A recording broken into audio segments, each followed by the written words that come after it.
ওগো মা তুমি এই ধরনের শ্রেষ্ঠ নিয়ামত, তোমারই পদতলে রয়েছে জান্নাত। ওগো মা,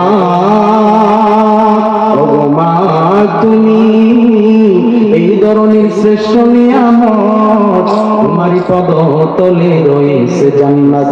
ওগো মা, আরে বান্দা, ওই মা বাবা মারা গেছে, কবরের পাশে তুমি যাও না, তুমি মা বাবার কবর জিয়ারত করো না, মা বাবার জন্য মসজিদে দোয়াও করো না, হুজুরদেরকে ভালো লাগে না, হুজুরদের কাছে দোয়াও চাও না।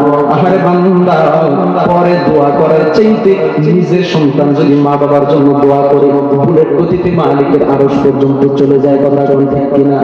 আরে বৃদ্ধ বাবা কি পর্দার মা, যুবক ভাই, ওই মা, যেই মা 10 মাস 10 দিন গর্ভের মধ্যে পেটের মধ্যে ধারণ করছে, ওই মা তোমাকে লালিত পালিত করছে, মারা গেছে। আজকে তুমি সন্তান, ওই মা বাবার জন্য দোয়া করো না, মা বাবার কবরের পাশে যাও না, তুমি থাকো গো বান্দা। তুমি যখন মারা যাইবা, তুমি মারা যাওয়ার পর তোমার মা বাবা, দাদা দাদি, নানা নানি, আত্মীয় স্বজনের মতো এরকম করে কবরের মধ্যে কাঁদবা, তোমার সন্তানরাও তোমার কবরের পাশে যাবে না। আওয়াজ দিয়া বলেন কথা ঠিক কিনা?